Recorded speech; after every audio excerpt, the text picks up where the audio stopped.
제 손목에 깊게 팬 주름을 내려다볼 때면 24해의 세월을 건너뛰어 1994년의 그 빗줄기가 제 뺨을 때리는 것만 같습니다. 사람들은 어떻게 한순간에 5명이나 되는 사람이 증발할 수 있냐고 물었습니다. 신문에서는 저희를 두고 비리를 저지르고 남자를 따라 도망간 파렴치한 교사들이라 떠들었지요. 하지만 진실은 신문 귀퉁이의 그 어떤 글자보다 차갑고 날카로웠습니다. 저희는 도망친 것이 맞습니다. 다만 저희가 도망친 대상은 세상이 상상하는 그런 것들이 아니었습니다. 저희는 사람의 모습을 한 악마로부터 도망쳤습니다. 제 이름은 이은혜입니다. 올해 70살이 되었고 오늘 저는 28년간 제 목구멍을 틀어막고 있던 그 끔찍한 비밀의 첫 페이지를 넘기려 합니다. 1994년의 평화의 집은 이름 그대로 평화로운 곳이었습니다. 산기슭에 아늑하게 자리 잡은 붉은 벽돌 건물, 창문 너머로 보이던 사계절의 풍경, 아이들의 웃음소리가 끊이지 않던 마당까지 그곳은 제게 집이었고 세상이었으며 제가 섬겨야 할 신념 그 자체였습니다. 저는 그곳에서 4명의 자매들과 함께 아이들을 돌봤습니다. 피를 나눈 자매는 아니었지만 우리는 그보다 더 짙은 유대로 묶여 있었습니다. 가장 큰 언니인 인숙 언니는 60이 넘은 나이에도 아이들의 밥을 짓는 것을 가장 큰 기쁨으로 여겼습니다. 언니가 끓여주는 된장찌개 냄새는 평화의 집을 감싸는 따뜻한 온기 같았지요. 지혜는 우리 중 가장 똑똑하고 이성적이었습니다. 낡은 책 냄새가 배어있는 도서관에서 아이들에게 책을 읽어주는 것이 그녀의 일과였죠. 기쁨이는 이름처럼 늘 웃음을 달고 살았습니다. 아이들과 함께 마당을 뒹굴며 노래를 부르는 그녀를 보면 슬픔이라는 단어는 이 세상에 없는 것만 같았습니다. 그리고 막내 소미. 갓 20살을 넘긴 소미는 수줍음이 많았지만 아이들을 돌보는 손길만큼은 누구보다 다정했습니다. 저는 그 아이들을 그리고 제 자매들을 진심으로 사랑했습니다. 그 평화로운 풍경에 아주 희미한 균열이 생기기 시작한 것은 박진태 이사장님이 보육원에 드나드는 횟수가 잦아지면서부터였습니다. 박 이사장님은 우리 보육원의 가장 큰 후원자이자 세상 모든 사람이 우러러보는 존경받는 기업가였습니다.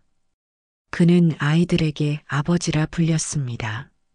그가 올 때면 아이들은 제비 새끼처럼 그에게 달려가 품에 안겼고 그는 늘 인자한 미소로 아이들의 머리를 쓰다듬어 주었습니다. 그의 몸에서는 언제나 비싼 향수 냄새가 났고 그의 구두는 흙먼지 하나 없이 반짝였습니다. 모두가 그의 자비로움에 고개를 숙이고 감사했지만 이상하게도 저는 그가 들어설 때마다 등 뒤로 서늘한 바람이 부는 것 같았습니다. 처음에는 그저 제 예민함 때문이라 생각했습니다. 하지만 관찰하는 것이 버릇인 제 눈은 다른 사람들이 놓치는 아주 사소한 것들을 자꾸만 담아냈습니다. 막내 소미의 어깨를 감싼 그의 손이 유독 오래 머물렀고 칭찬을 한다는 핑계로 아이의 머리카락을 쓸어 넘기는 손길에는 아버지의 다정함과는 다른 무언가가 묻어 있었습니다. 소미가 그의 앞에서 웃을 때면 아이의 입꼬리는 웃고 있었지만 눈동자는 아주 미세하게 떨리는 것을 저만은 볼 수 있었습니다. 그의 방문이 잦아질수록 보육원의 공기는 조금씩 무거워졌습니다. 아이들의 웃음소리마저 한 겹 막을 씌운 듯 멀게 들렸습니다. 원장 수녀님께서 지병으로 자리에 누우신 뒤로는 그의 방문이 더욱 잦아졌습니다. 그는 원장님의 빈자리를 자신이 채워야 한다며 거의 매일같이 보육원에 들러 모든 것을 관리하기 시작했습니다. 그리고 그날 밤 저는 보고야 말았습니다. 잊으려야 잊을 수 없는 그 장면을요. 밤늦도록 서류 정리를 하다가 잠시 머리를 식힐 겸 도서관으로 향했습니다. 낡은 나무 문을 열었을 때 저는 그 자리에 얼어붙고 말았습니다. 책장과 책장 사이의 좁은 공간에 박 이사장님이 소미를 몰아세우고 있었습니다.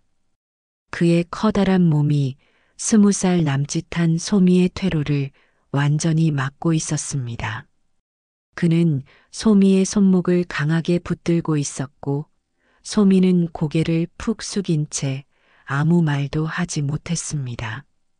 아이의 얼굴은 창백하게 질려 있었고 그 눈에는 공포와 함께 무어라 설명할 수 없는 깊은 수치심이 어려 있었습니다.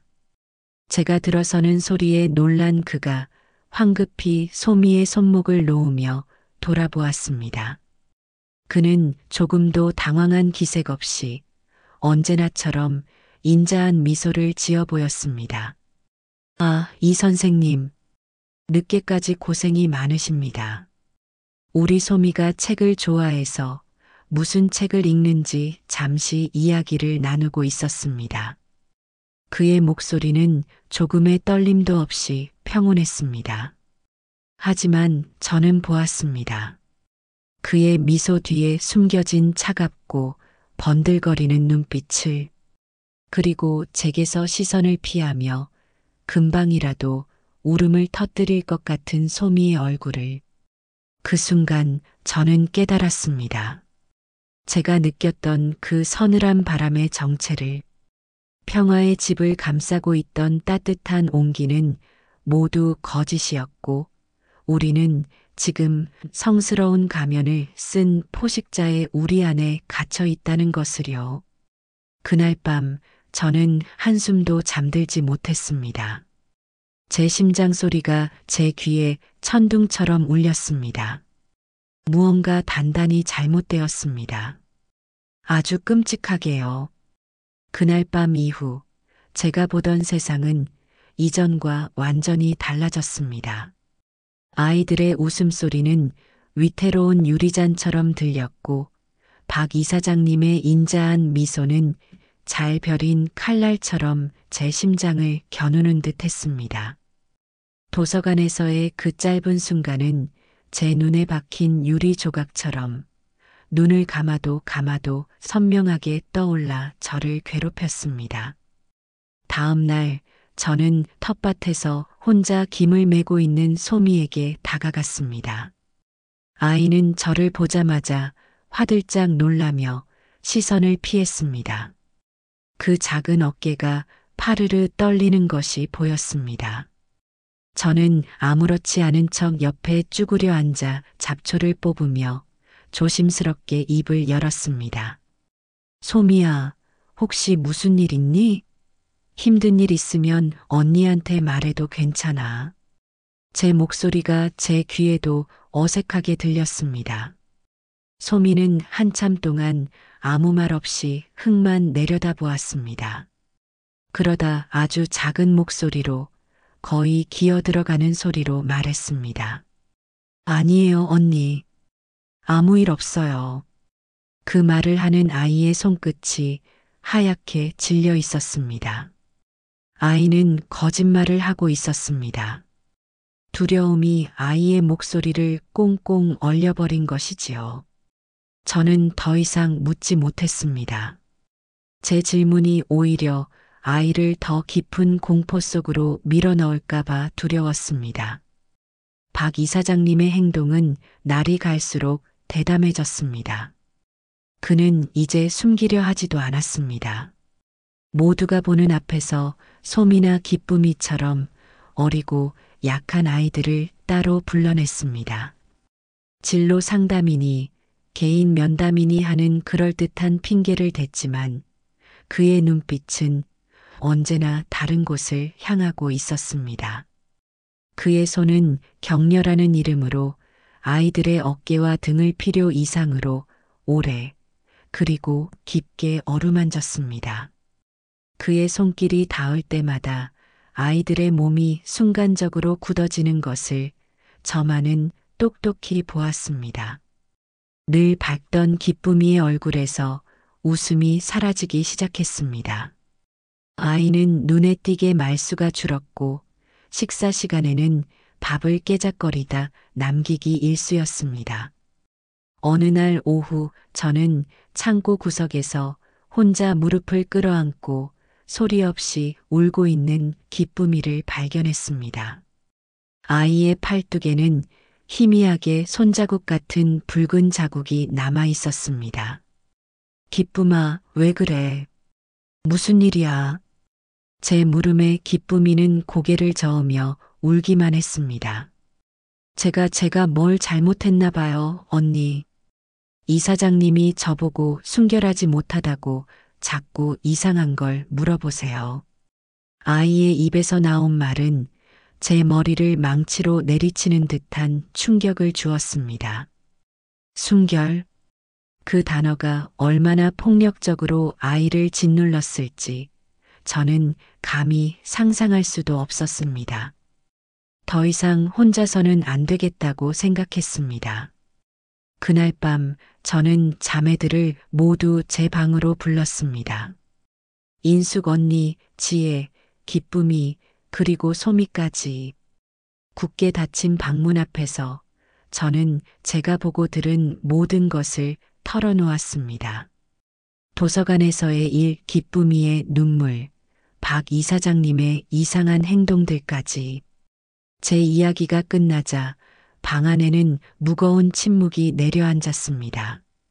인숙 언니는 믿을 수 없다는 듯 얼굴이 하얗게 질려 있었고 지혜는 입술을 깨물며 무언가 깊이 생각에 잠긴 듯 했습니다. 기쁨이와 소미는 그저 고개를 숙인 채 어깨를 떨고만 있었습니다. 은혜야, 내가 뭔가 잘못 본 거겠지. 이사장님은 그런 분이 아니잖니. 가장 먼저 침묵을 깬 것은 인숙 언니였습니다. 언니의 목소리에는 애써 현실을 부정하려는 절박함이 묻어 있었습니다. 평생을 이곳에서 아이들을 위해 헌신해온 언니에게 평화의 집을 지탱하는 가장 큰 기둥이 썩어가고 있다는 사실은 받아들이기 힘든 진실이었을 겁니다. 아니에요, 언니. 제가 똑똑히 봤어요. 이건 그냥 넘어갈 일이 아니에요. 제 목소리는 절박하게 떨렸습니다. 하지만 자매들의 얼굴에는 공포와 혼란만이 가득했습니다. 우리가 어떻게 그분을 거스를 수 있겠어? 우리 보육원은 그분 없으면 당장 문 닫아야 해. 아이들은 어떡하고? 그들의 눈빛은 그렇게 말하고 있었습니다. 그 누구도 선뜻 제 편에 서주지 못했습니다. 저는 차갑게 식어가는 방 안에서 철저히 혼자가 된 기분이었습니다. 며칠을 고민한 끝에 저는 마지막 희망을 걸고 상급기관에 편지를 썼습니다. 박 이사장님의 이름을 직접 거론하지는 못했습니다. 그저 보육원에서 아이들을 향한 부적절한 일들이 벌어지고 있으니 제대로 된 조사를 해달라는 내용이었습니다. 익명으로 보낸 편지였지만 저는 그것이 유일한 방법이라 믿었습니다. 하지만 제 희망은 며칠 만에 산산조각이 났습니다. 어느 날 오후 박 이사장님이 저를 이사장실로 불렀습니다. 그의 책상 위에는 제가 보낸 편지가 보란 듯이 놓여 있었습니다. 제 심장이 바닥으로 곤두박질 치는 것 같았습니다. 이 선생님, 그는 언제나처럼 부드러운 목소리로 저를 불렀습니다. 하지만 그의 눈에는 서늘한 분노가 이글거리고 있었습니다. 요즘 이 선생님이 정신적으로 많이 힘든 것 같다는 이야기가 들리더군요. 아이들을 돌보는 일이 힘들긴 하지요. 헛것이 보일 만큼 그는 자리에서 일어나 제게 천천히 다가왔습니다. 저는 뒷걸음질 치고 싶었지만 발이 바닥에 붙어버린 듯 움직일 수가 없었습니다. 그는 제 바로 앞에 서서 제 어깨를 강하게 움켜쥐었습니다. 손가락이 제 살을 파고드는 고통이 느껴졌습니다. 쓸데없는 생각은 그만두는 게 좋을 겁니다. 이 선생님의 그런 행동이 우리 소중한 아이들을 얼마나 위험하게 만드는지 알고는 있습니까? 이 평화의 집을, 이 아이들의 유일한 보금자리를 이 선생님이 망치고 있는 겁니다. 그의 입에서 나오는 말들은 독처럼 제 귓속으로 파고들었습니다. 그는 저를 아이들을 위협하는 가해자로 만들고 있었습니다. 그 순간 저는 깨달았습니다. 이 거대한 벽 앞에서 저는 너무나도 무력한 존재라는 것을. 그날 저녁 저는 해고 통보를 받았습니다. 사유는 정신적 불안정으로 인한 교사 직무 수행 불가였습니다. 제 모든 노력은 물거품이 되었고 저는 오히려 아이들을 해치려 한 문제 교사가 되어 쫓겨날 위기에 처했습니다. 방으로 돌아와 짐을 싸면서 저는 무너져 내렸습니다. 이제 저는 이곳을 떠나야 합니다. 그리고 제가 떠나고 나면 이곳에 남겨질 아이들은, 소미는, 기쁨이는 어떻게 되는 걸까요? 칠흑 같은 절망이 제 온몸을 휘감았습니다. 해고 통보서는 제 손에서 힘없이 구겨졌습니다. 방 안에 홀로 앉아 있자니 사방의 벽이 저를 향해 점점 좁혀져 오는 것 같았습니다. 저는 쫓겨날 것이고 제 목소리는 정신 나간 여자의 헛소리로 묻힐 것입니다. 그리고 이곳 평화의 집은 다시 아무 일 없었다는 듯이 고요한 일상으로 돌아가겠지요. 박 이사장님의 인자한 미소 아래 소미와 기쁨이의 영혼은 소리 없이 멍들어갈 테고요. 그 생각에 이르자 숨이 턱 막혀왔습니다. 포기할 수는 없었습니다. 이대로 물러서는 것은 저 자신을, 그리고 아이들을 영원히 어둠 속에 버려두는 것과 같았습니다. 그날 밤 저는 다시 자매들을 찾아갔습니다. 이번에는 제 방이 아닌 낡은 보일러 소리만이 울리는 지하 창고였습니다. 제 손에 들린 해고 통보서를 본 자매들의 얼굴에는 당혹감과 두려움이 동시에 서렸습니다. 우리 여길 떠나야 해요. 제 입에서 나온 말은 저 자신도 놀랄 만큼 단호했습니다. 떠나다니? 은혜야, 그게 무슨 소리야? 여기가 우리 집인데 아이들은 어떡하고? 인숙 언니가 떨리는 목소리로 물었습니다. 언니의 눈에는 이곳을 떠난다는 것은 상상조차 할 수 없는 일이라는 듯한 표정이었습니다. 언니, 이대로 있으면 우린 아무것도 지킬 수 없어요. 저 하나가 쫓겨나는 걸로 끝나지 않을 거예요. 다음은 누가 될지 몰라요. 우리가 모두 힘을 합쳐서 여기서 벌어지는 일들을 세상에 알려야 해요. 제 절박한 호소에도 자매들은 선뜻 대답하지 못했습니다. 그들의 침묵은 칼날이 되어 제 가슴을 파고들었습니다. 그때였습니다. 늘 조용히 생각에 잠겨있던 지혜가 나지막이 입을 열었습니다. 언니 말이 맞아. 하지만 증거가 없어. 우리 말만으로는 아무도 믿어주지 않을 거야. 오히려 우리가 이상한 사람으로 몰리겠지. 지혜의 말은 냉정했지만 정확했습니다. 우리는 아무런 힘도 증거도 없는 약자들이었습니다. 그때까지 구석에서 무릎을 끌어안고 있던 소미가 흐느끼기 시작했습니다. 작은 어깨가 가냘프게 들썩였습니다. 그 모습을 보는 순간 제 마음속에서 무언가 뚝 하고 끊어지는 소리가 났습니다. 그날 이후 저는 떠나지 않았습니다. 해고 통보를 받았지만 원장 수녀님이 자리에 누워 계시다는 핑계로 며칠의 시간을 벌었습니다. 그리고 그 시간 동안 지혜는 조용히 움직이기 시작했습니다. 그녀는 박 이사장님이 다녀간 날짜와 시간, 그가 누구와 따로 만났는지, 그 후에 아이들의 표정이 어땠는지까지 낡은 노트에 꼼꼼하게 기록했습니다. 그것은 우리의 유일한 무기였습니다. 상황이 폭풍 전야처럼 위태롭게 흘러가던 어느 날 밤 사건이 터지고 말았습니다.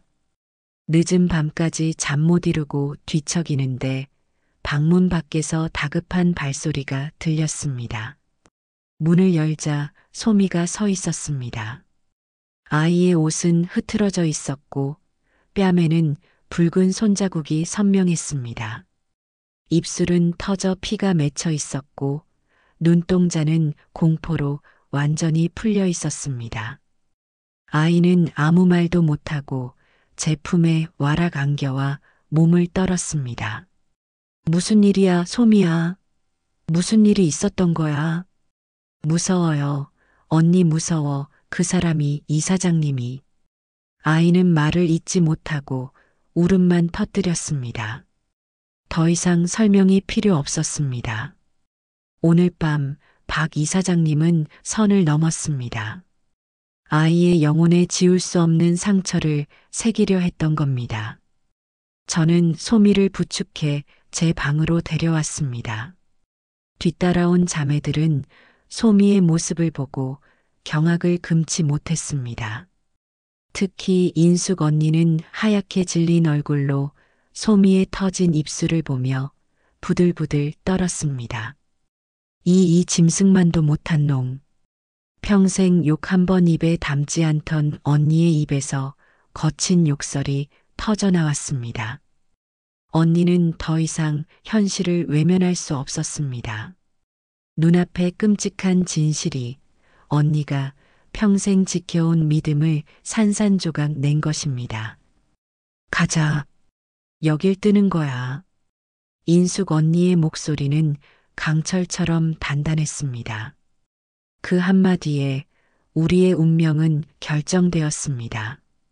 더 이상의 망설임은 없었습니다.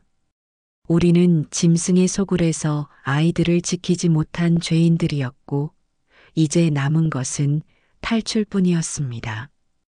우리의 유일한 희망은 보육원에 식료품을 대주던 김씨 아저씨였습니다. 늘 과묵했지만 그의 눈빛에는 언제나 따뜻함이 서려 있었습니다. 다음 날 아침 저는 식자재를 정리하는 척하며 김씨 아저씨에게 쪽지를 건넸습니다.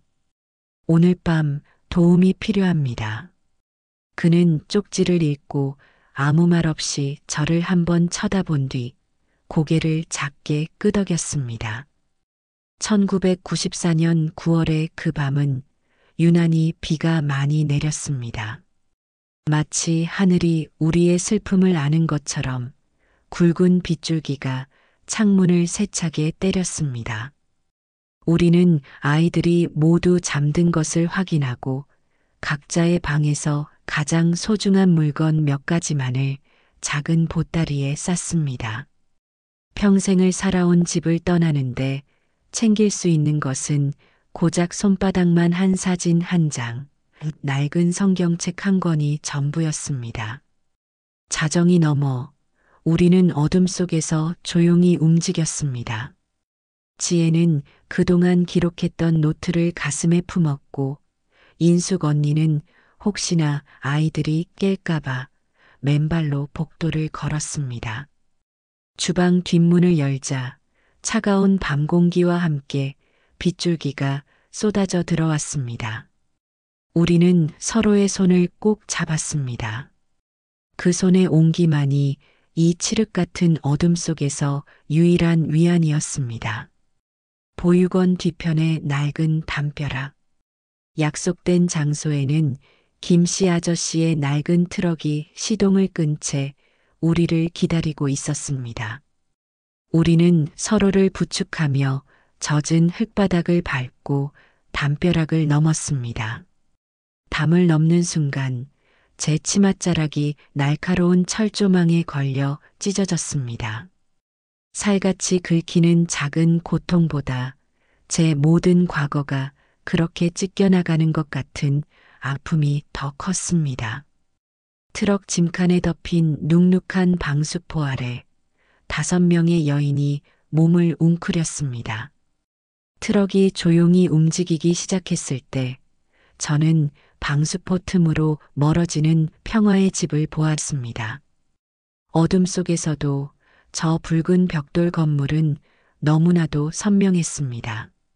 제 청춘과 믿음, 그리고 사랑했던 모든 것을 저곳에 남겨두고 떠나는 길이었습니다. 덜컹거리는 트럭 안에서 우리는 누구 하나 소리내어 울지 않았습니다. 그저 서로의 존재를 확인하듯 잡은 손에 힘을 더할 뿐이었습니다. 폭풍우 소리가 우리의 침묵을, 그리고 우리의 미래를 집어삼키고 있었습니다. 트럭이 멈춘 곳은 서울 변두리의 낡은 공장 지대였습니다.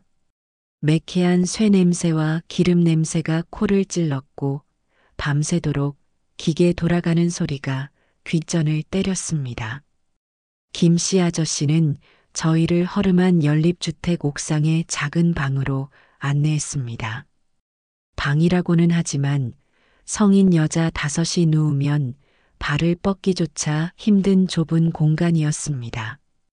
그는 말없이 봉투 하나를 건넸습니다. 그 안에는 꼬깃꼬깃한 지폐 몇 장과 박선영, 오수진 같은 낯선 이름이 적힌 주민등록증이 들어 있었습니다. 당분간은 이걸로 버티셔야 합니다. 절대 바깥에 나가지 마시고 누구에게도 원래 이름을 말해서는 안 됩니다. 그 말을 남기고 아저씨는 어둠 속으로 사라졌습니다. 문이 닫히자 좁은 방 안에는 숨막히는 정적만이 남았습니다. 창문 밖으로 보이는 도시의 불빛은 마치 다른 세상의 이야기처럼 아득하게 느껴졌습니다. 그날부터 우리는 더 이상 이은혜, 최인숙, 김지혜, 윤기쁨, 한소미가 아니었습니다. 세상에 없는 존재가 되어 박선영이라는 제 이름처럼 낯선 가면을 쓰고 살아가야 했습니다. 낮에는 쥐 죽은 듯이 방 안에 숨어 지냈고 밤이 되면 인근의 작은 봉제 공장으로 향했습니다. 재봉틀 앞에 앉아 밤새도록 쏟아지는 졸음과 싸우며 셔츠 소매를 박는 것이 우리의 새로운 일상이었습니다. 쉴 새 없이 돌아가는 재봉틀 소리는 마치 우리의 운명을 재단하는 소리처럼 들렸습니다. 손끝은 바늘에 찔려 성한 곳이 없었고 어깨와 등은 돌덩이처럼 굳어갔습니다. 하지만 육체의 고통보다 더 견디기 힘든 것은 문득문득 찾아오는 아이들의 얼굴이었습니다. 우리가 떠나온 뒤 아이들은 잘 지낼까? 아침은 제대로 챙겨 먹었을까? 밤에 무서워하며 울지는 않을까? 그런 생각이 들 때면 심장이 쿵 하고 내려앉는 것 같았습니다. 우리는 아이들을 지키기 위해 떠나왔다고 스스로를 위로했지만 아이들을 버리고 도망쳤다는 죄책감은 그림자처럼 저희를 따라다녔습니다. 특히 소미는 밤마다 악몽에 시달렸습니다. 아이는 잠결에 오지 마세요. 저리 가세요. 라고 비명을 지르며 울부짖었고 그럴 때면 저희는 모두 잠에서 깨어나 날이 밝을 때까지 소미의 등을 쓸어주어야 했습니다. 어느 날 공장 식당에서 밥을 먹다가 우연히 낡은 신문 한 조각을 발견했습니다. 구석에 작게 실린 기사였습니다. 보육원 교사 5명, 공금 횡령 후 남성과 눈맞아 도주. 그 짧은 문장을 읽는 순간 눈앞이 캄캄해졌습니다. 숨이 쉬어지지 않았습니다.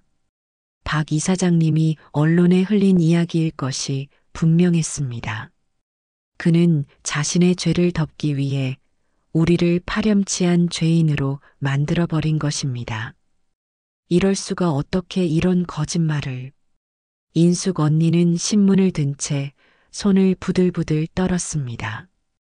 기쁨이는 소리 없이 눈물만 뚝뚝 흘렸습니다. 분노와 억울함에 온몸이 떨렸지만 우리는 아무것도 할 수 없었습니다.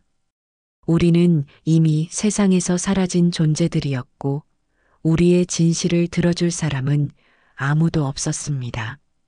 그날 이후 우리는 더욱더 깊은 침묵 속으로 숨어들었습니다. 서로의 얼굴을 보는 것조차 힘겨웠습니다. 우리의 얼굴 위로 신문에 박힌 파렴치한 교사라는 글자가 겹쳐 보였기 때문입니다. 세월은 그렇게 소리 없이 흘러갔습니다. 계절이 몇 번이나 바뀌고 우리의 손은 노동으로 더욱 거칠어졌습니다.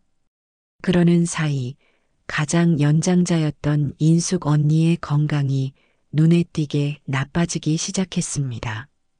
언니는 밤마다 마른 기침을 했고 가파른 옥탑방 계단을 오르는 것조차 힘겨워했습니다.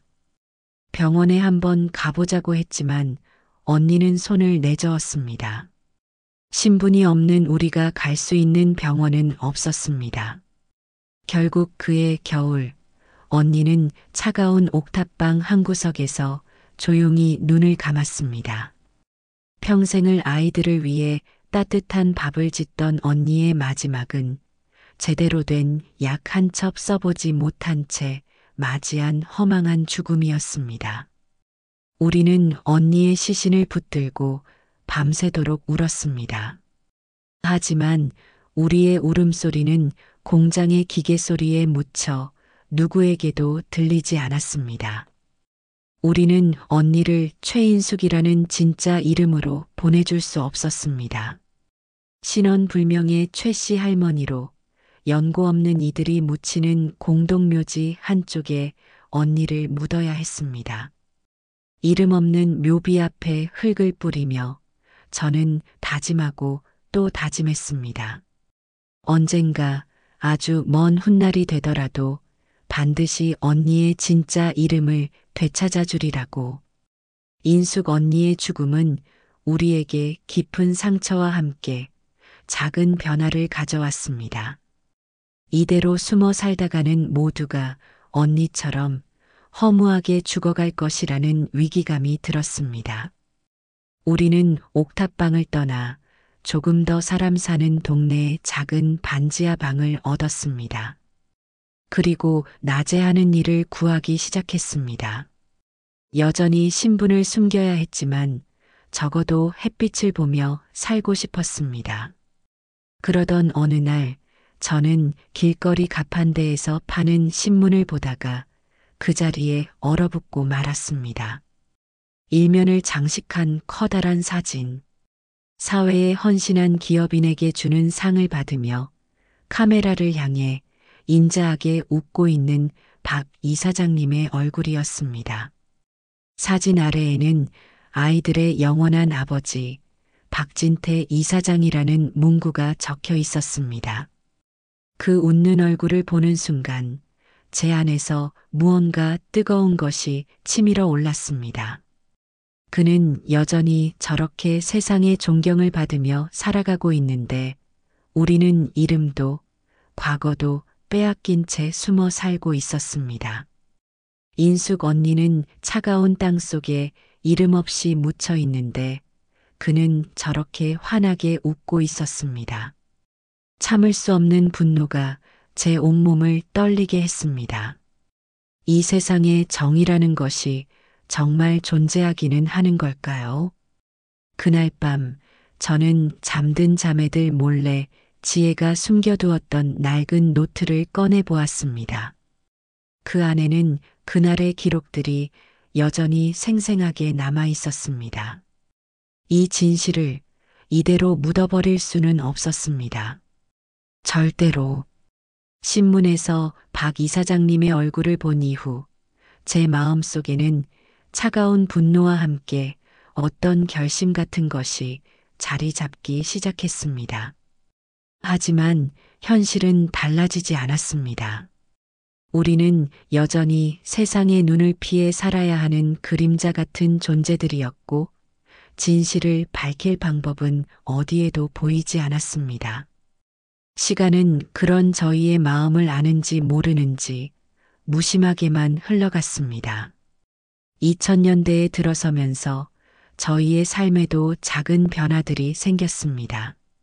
가장 큰 변화는 막내 소미에게 찾아왔습니다. 소미는 함께 일하던 공장에서 성실하고 착한 남자를 만났습니다. 그는 소미의 어두운 과거를 묻지 않았고 그저 오수진이라는 이름 뒤에 숨겨진 상처, 많은 영혼을 따뜻하게 보듬어 주었습니다. 소미가 결혼을 하겠다고 했을 때 저희는 기쁨과 함께 두려움을 느꼈습니다. 평범한 삶을 시작한다는 것이 과연 저 아이에게 가능한 일일까? 우리의 과거가 언젠가 저 아이의 발목을 잡지는 않을까? 하지만 저희는 소미의 행복을 빌어주기로 했습니다. 작은 방을 떠나 자신의 가정을 꾸리는 소미의 뒷모습을 보며 저희는 마치 친정어머니처럼 눈물을 훔쳤습니다. 소미가 떠난 후 남은 것은 저와 지혜, 그리고 기쁨이 이렇게 셋이었습니다. 우리는 여전히 서로를 의지하며 낡은 연립주택에서 함께 살았습니다. 소미가 가끔 아이들을 데리고 찾아올 때면 집안은 오랜만에 활기가 돌았습니다. 아이들의 웃음소리를 들으며 저희는 잠시나마 과거의 아픔을 잊을 수 있었습니다. 그렇게 모든 것이 조금씩 안정을 찾아가는 것처럼 보였습니다. 하지만 운명은 저희가 평온하게 늙어가도록 내버려 두지 않았습니다. 언제나 우리 중에서 가장 이성적이고 단단했던 지혜가 어느 날부터인가 헛기침을 하고 음식을 잘 넘기지 못하기 시작했습니다. 처음에는 그저 감기 몸살이려니 생각했습니다. 하지만 시간이 지나도 차도가 없었고 지혜의 얼굴은 날이 갈수록 헬쑥해져 갔습니다. 결국 저희는 없는 살림을 털어 지혜를 작은 병원에 데려갔습니다. 의사는 한참 동안 엑스레이 사진을 들여다보더니 무거운 표정으로 입을 열었습니다. 폐에 암세포가 퍼져 있었습니다. 이미 손을 쓰기에는 너무 늦었다는 말이 의사의 입에서 청천벽력처럼 떨어졌습니다. 그날 이후 지혜는 급격하게 무너져 내렸습니다. 강인했던 정신력도 병마 앞에서는 소용이 없었습니다. 밤이 되면 지혜는 끙끙 앓는 소리를 내며 고통스러워했습니다. 저는 그런 지혜의 곁을 지키며 밤새도록 마른 수건으로 식은 땀을 닦아주었습니다. 어느 날 밤 희미한 전등 불빛 아래에서 지혜가 제 손을 힘없이 잡았습니다. 뼈만 앙상하게 남은 손은 얼음장처럼 차가웠습니다. 언니 나 무서워. 이렇게 죽고 싶지 않아. 지혜의 눈에서 눈물이 흘러내렸습니다. 내가 왜 이렇게 죽어야 해? 그 사람은 아직도 떵떵거리며 잘 살고 있는데 우리는 이름도 없이 이렇게 숨어 살다가 억울해서 눈을 감을 수가 없어. 저는 아무 말도 할 수 없었습니다. 그저 지혜의 손을 마주 잡고 함께 울어주는 것밖에는요. 지혜는 자신의 마지막이 얼마 남지 않았음을 직감한 듯 했습니다. 어느 날 그녀는 숨을 헐떡이며 장롱 깊숙한 곳에서 낡은 노트를 꺼내 제게 건넸습니다. 십수년의 세월 동안 고이 간직해 온 그날의 기록이었습니다. 언니 이거 언니가 가지고 있어. 지혜는 가쁜 숨을 몰아쉬며 말을 이었습니다. 약속해줘, 언니. 언젠가 아주 먼 훗날이라도 괜찮아. 세상이 우리 같은 사람들의 이야기에 귀를 기울여줄 준비가 되면 그때 이 진실을 꼭 세상에 알려줘. 우리가 왜 도망쳐야 했는지, 우리가 어떤 사람들이었는지, 우리가 죄를 짓고 도망친 게 아니라는 것만이라도 꼭 밝혀줘. 그것이 지혜의 마지막 유언이었습니다. 저는 눈물로 범벅이 된 채 고개를 끄덕일 수밖에 없었습니다. 며칠 뒤 지혜는 제 품에서 조용히 숨을 거두었습니다. 저희는 인숙 언니 때처럼 지혜를 김지혜라는 진짜 이름으로 묻어주지 못했습니다. 그녀 역시 이름 없는 무덤에 김씨 부인이라는 이름으로 묻혔습니다. 지혜가 떠난 후 기쁨이는 눈에 띄게 쇠약해졌습니다. 원래부터 심장이 좋지 않았던 아이는 연이은 이별의 충격을 감당하지 못했습니다. 늘 웃음을 잃지 않으려 애썼지만 그늘진 얼굴은 숨길 수가 없었습니다. 기쁨이는 밤마다 잠든 제 머리맡에 앉아 언니, 우리 정말 벌 받는 걸까? 라고 묻곤 했습니다. 아이는 평생을 죄책감 속에서 살아온 것입니다. 그리고 몇 해가 더 지나 기쁨이마저 저희 곁을 떠났습니다.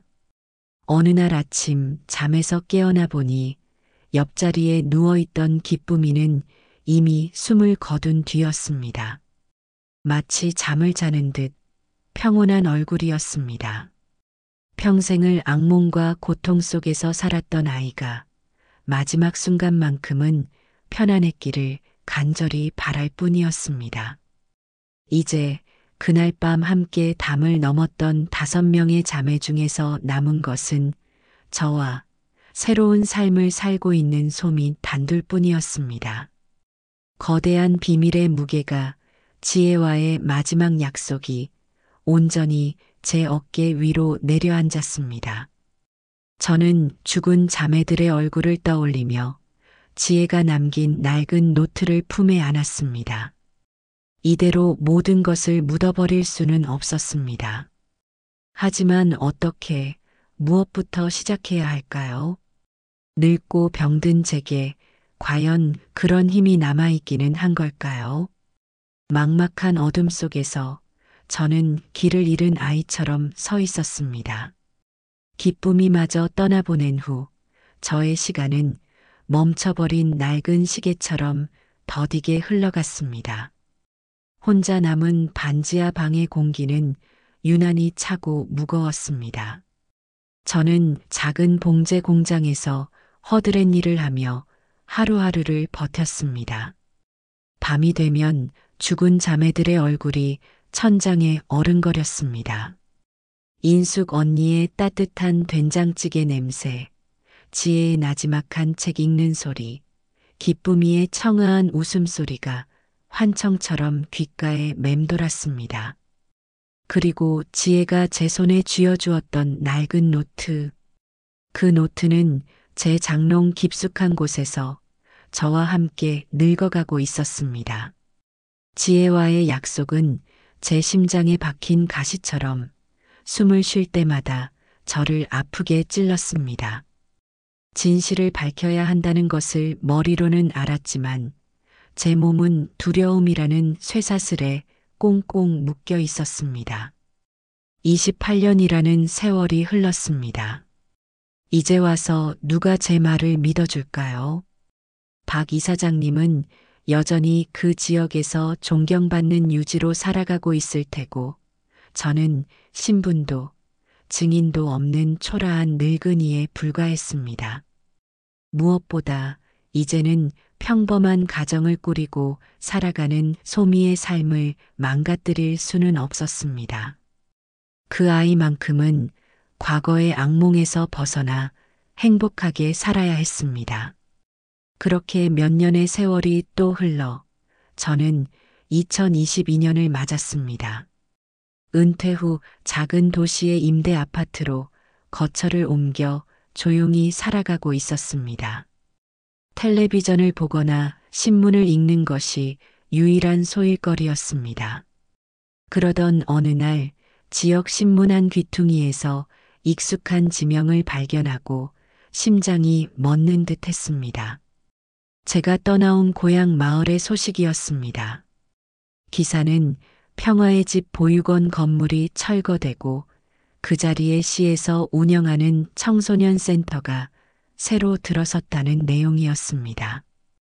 그리고 그 센터의 책임자로 강민준이라는 젊은 센터장이 부임했다는 소식도 함께 실려 있었습니다. 저는 저도 모르게 그 젊은 센터장의 사진을 한참 동안 들여다보았습니다. 30 초반쯤으로 보이는 선하고 반듯한 인상이었습니다. 그 기사를 읽은 날 밤 저는 꿈을 꾸었습니다. 꿈속에서 지혜가 나타났습니다. 그녀는 아무 말 없이 그저 슬픈 눈으로 저를 바라보기만 했습니다. 꿈에서 깨어났을 때 제 뺨은 눈물로 축축하게 젖어 있었습니다.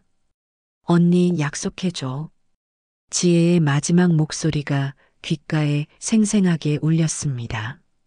저는 자리에서 일어나 장롱을 열었습니다. 수십 년간 한 번도 제대로 들여다보지 못했던 낡은 노트를 꺼냈습니다. 먼지를 털어내고 첫 장을 넘겼습니다.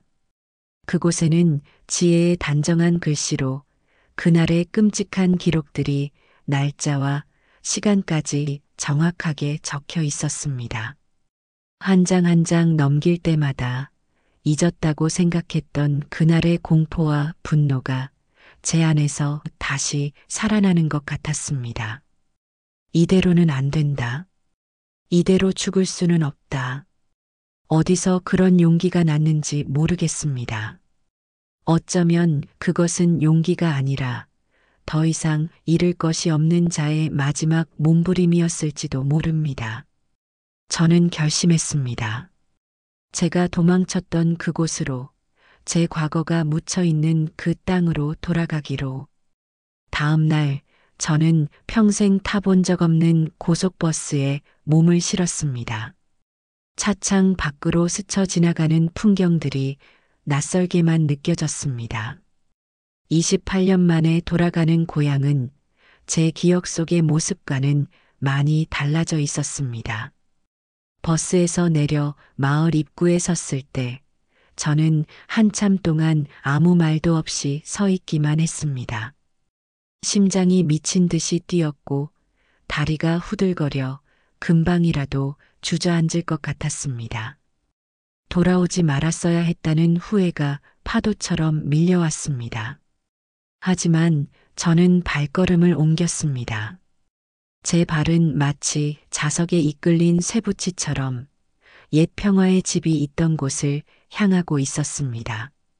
산기슭으로 올라가는 길은 예전과 같았지만 길가에 늘어선 집들은 모두 새로운 모습이었습니다. 마침내 익숙한 장소에 다다랐습니다. 아이들의 웃음소리가 가득했던 붉은 벽돌 건물은 사라지고 그 자리에는 번듯한 현대식 건물이 서 있었습니다. 청소년 희망센터라는 간판이 햇빛에 반짝였습니다. 저는 건물 앞에 서서 한참을 망설였습니다. 수십 번도 더 그냥 돌아갈까 생각했습니다. 하지만 그때 제 귓가에 죽은 자매들의 목소리가 들리는 듯 했습니다. 언니, 우리 억울함을 풀어줘. 저는 눈을 질끈 감았다 떴습니다. 그리고 떨리는 손으로 센터의 유리문을 밀고 안으로 들어갔습니다. 안내 데스크에 앉아있던 젊은 직원에게 센터장님을 만나고 싶다고 말했습니다. 잠시 후 신문에서 보았던 그 젊은 남자가 사무실에서 나왔습니다. 그가 바로 강민준 센터장이었습니다. 그는 낯선 노인의 방문에 의아한 표정을 지으면서도 친절하게 저를 자신의 사무실로 안내했습니다. 어르신, 무슨 일로 찾아오셨습니까? 그의 사무실은 햇볕이 잘 들어 따뜻하고 아늑했습니다. 저는 그의 맞은편 의자에 앉아 떨리는 손으로 가방에서 낡은 노트를 꺼냈습니다. 그리고 제 입술을 겨우 떼어 수십 년간 제 안에 갇혀 있던 첫마디를 내뱉었습니다. 제 이름은 박선영이 아닙니다. 제 목소리는 심하게 갈라져 나왔습니다. 제 진짜 이름은 이은혜입니다. 28년 전 이곳에서 사라졌던 사람입니다. 제 입에서 이은혜라는 이름이 나온 순간 강민준 센터장의 얼굴에 떠오른 표정을 저는 평생 잊을 수 없을 겁니다. 처음에는 제 말을 이해하지 못하겠다는 듯한 혼란스러움, 이내 그것은 믿을 수 없다는 놀라움으로 바뀌었습니다. 그는 의자에서 벌떡 일어날 뻔하다가 가까스로 몸을 바로 앉혔습니다. 이은혜 선생님, 정말 28년 전에 실종되셨던 그분이 맞으십니까? 그의 목소리는 미세하게 떨리고 있었습니다. 저는 말없이 고개를 끄덕였습니다. 그리고 제 앞에 놓인 낡은 노트를 그의 앞으로 밀었습니다. 여기 모든 진실이 담겨 있습니다. 그날 저는 강 센터장에게 지난 28년간 제 안에 담아두었던 모든 이야기를 쏟아냈습니다. 평화로웠던 보육원의 일상, 박 이사장님의 검은 그림자, 도서관에서의 그날 밤, 소미와 기쁨이의 눈물, 그리고 폭풍우가 몰아치던 탈출의 밤까지 제 이야기는 죽은 자매들의 이름 없는 무덤을 거쳐 오늘 이곳에 오기까지 이어졌습니다. 저는 울지 않으려 애썼지만 목소리는 자꾸만 떨려 나왔고 눈물은 뺨을 타고 흘러내렸습니다. 강 센터장은 처음에는 반신반의하는 눈빛이었지만 지혜의 노트를 한 장 한 장 넘겨볼수록 그의 표정은 점점 굳어갔습니다. 노트에 적힌 날짜와 사건들, 박 이사장님의 행적들은 그가 이 지역에서 어렴풋이 들어왔던 이야기들과 퍼즐 조각처럼 맞아떨어지는 듯 했습니다. 그가 노트를 다 읽고 덮었을 때 그의 얼굴에는 깊은 충격과 함께 서늘한 분노가 서려 있었습니다. 이런 끔찍한 일이 정말 이 모든 것이 사실이란 말입니까? 그는 저를 믿어주었습니다. 28년 만에 제 이야기를 온전히 믿어주는 사람을 처음 만난 것입니다. 그 순간 제 어깨를 짓누르던 거대한 바위 하나가 겨우 내려지는 기분이었습니다. 그날 이후 강 센터장은 저의 가장 든든한 조력자가 되었습니다. 그는 자신의 모든 인맥을 동원해 이 사건을 다시 파헤치기 시작했습니다. 옛 시청 기록을 뒤지고 당시 보육원에 있었지만 지금은 뿔뿔이 흩어진 아이들의 행방을 수소문했습니다. 하지만 28년이라는 세월의 벽은 생각보다 높고 단단했습니다. 대부분의 기록은 사라졌고 사람들의 기억은 희미해져 있었습니다. 그리고 예상했던 대로 박 이사장님의 압박이 시작되었습니다. 저희의 움직임을 어떻게 알았는지 어느 날 박 이사장님이 직접 센터로 찾아왔습니다. 그는 이제 백발이 성성한 노인이 되어 있었지만 그 인자한 미소와 번들거리는 눈빛은 예전 그대로였습니다. 그는 강 센터장의 어깨를 두드리며 말했습니다. 강 센터장, 젊은 사람이 아주 열심이라 보기 좋구먼. 그런데 말이야, 뜬 소문에 휘둘려서 좋을 것 없다네. 웬 정신 나간 늙은이의 말에 귀 기울이다가 자네 앞길을 망칠 수도 있어. 그의 목소리는 부드러웠지만 그 안에는 날카로운 협박이 담겨 있었습니다. 그는 제게는 눈길 한 번 주지 않았습니다. 마치 저는 그 자리에 없는 투명 인간인 것처럼요. 박 이사장님이 다녀간 후 마을의 분위기는 차갑게 변했습니다. 저를 향한 수군거림이 들려왔습니다. 돈 떨어지니까 나타난 꽃뱀이다. 치매 걸린 노망난 할망구다. 시장이라도 나갈 때면 사람들은 저를 벌레 보듯 쳐다보거나 노골적으로 손가락질을 했습니다. 저는 다시 깊은 절망에 빠졌습니다. 어쩌면 저는 오지 말아야 할 곳에 돌아와 괜한 분란만 일으키고 있는 것인지도 몰랐습니다. 그날 밤 저는 소미에게 전화를 걸었습니다. 이제는 오수진이라는 이름으로 두 아이의 엄마로 평범하게 살아가는 아이에게 차마 이 사실을 알릴 수가 없었지만 더는 혼자 감당할 자신이 없었습니다. 수화기 너머로 들려오는 소미의 목소리를 듣자 저는 결국 무너져 내렸습니다. 언니 미안하다. 내가 괜한 짓을 하는 것 같아. 그냥 다 덮고 예전처럼 살아야 했는데. 제 울음 섞인 말에 소미는 한참 동안 아무 말이 없었습니다. 그러다 아주 차분하고 단단한 목소리로 말했습니다. 언니, 지금 어디야? 내가 그리로 갈게. 다음 날 소미가 한달음에 달려왔습니다. 훌쩍 자란 아이의 얼굴에는 예전에 수줍음 많던 소녀의 모습 대신 강인한 어머니의 얼굴이 자리하고 있었습니다. 소미는 저를 꼭 안아주었습니다.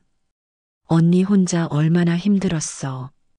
왜 진작 말 안 했어?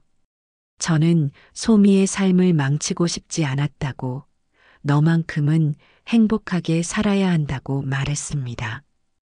그러자 소미는 제 눈을 똑바로 바라보며 말했습니다. 언니, 나 괜찮아. 아니, 괜찮지 않아.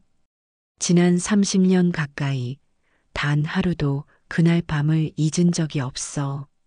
나 이제 더는 도망치지 않을 거야. 언니 혼자 싸우게 두지 않을 거야. 소미의 결심은 저에게 다시 일어설 힘을 주었습니다. 그리고 며칠 뒤 강 센터장의 도움으로 작은 기자회견 자리가 마련되었습니다.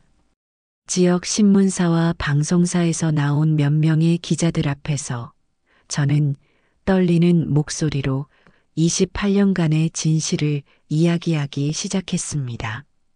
박 이사장님 측에서는 즉각 사실무근이라며 저를 명예훼손으로 고소하겠다고 으름장을 놓았습니다.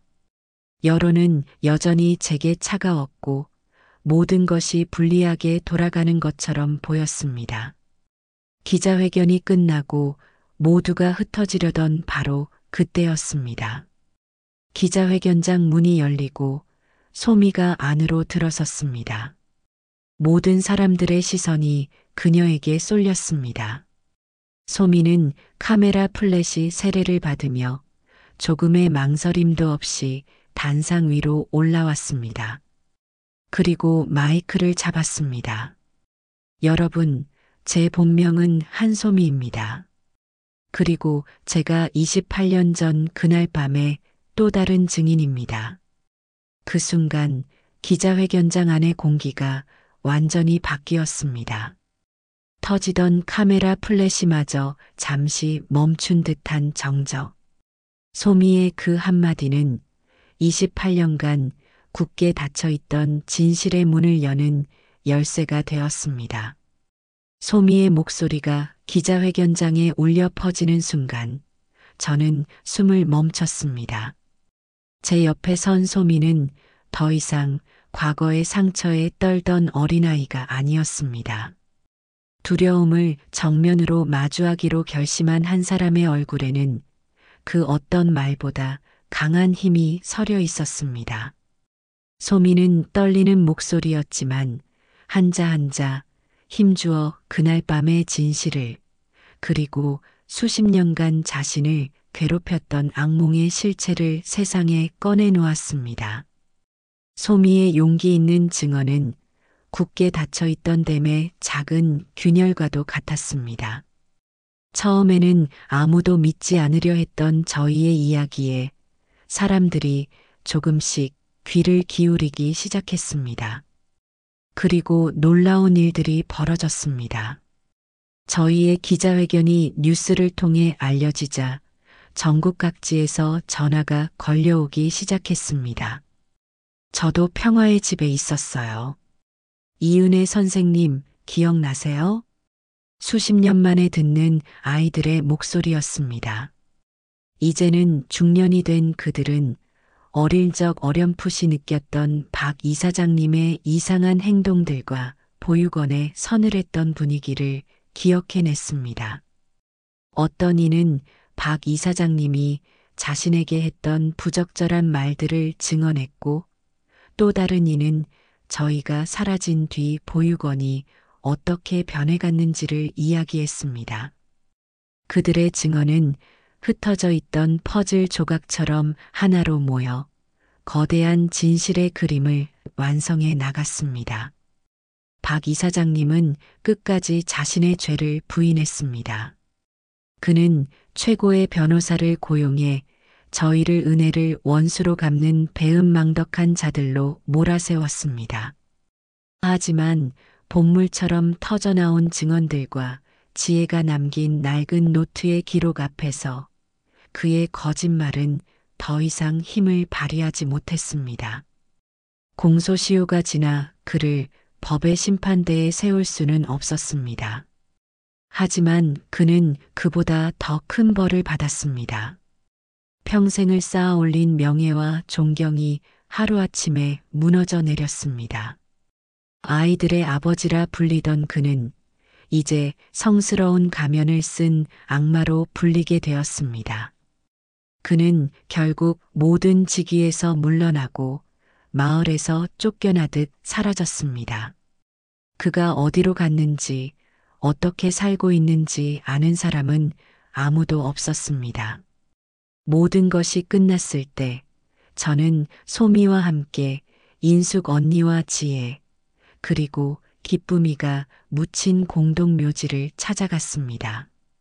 저희는 이름도 없이 방치되어 있던 낡은 봉분 앞에 작은 비석을 세워주었습니다.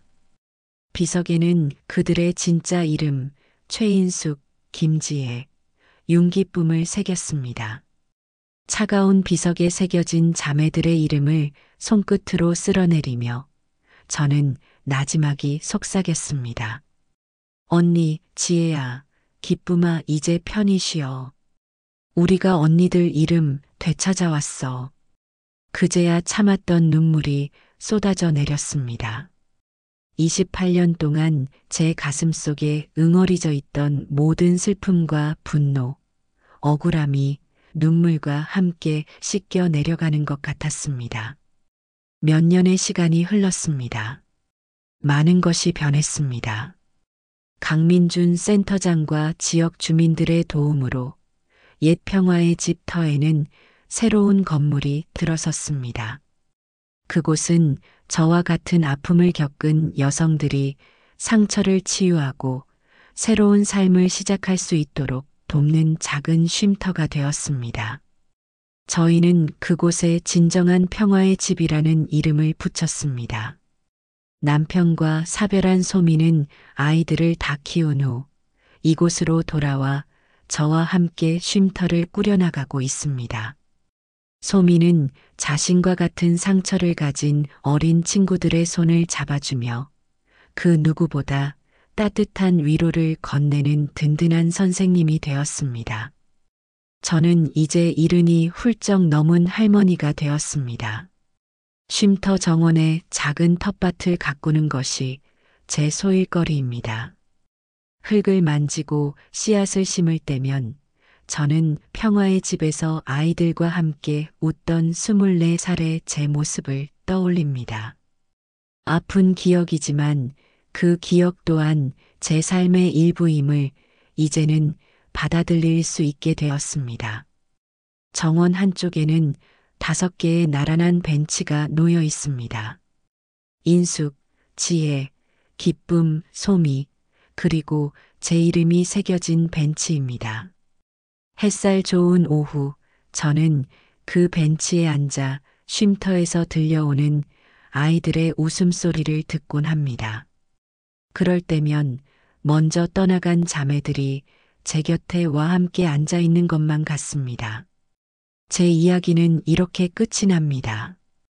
이것은 한순간에 모든 것을 잃고 28년간 숨어 살아야 했던 5 여자의 이야기이자 그럼에도 불구하고 진실을 포기하지 않았던 사람들의 이야기입니다.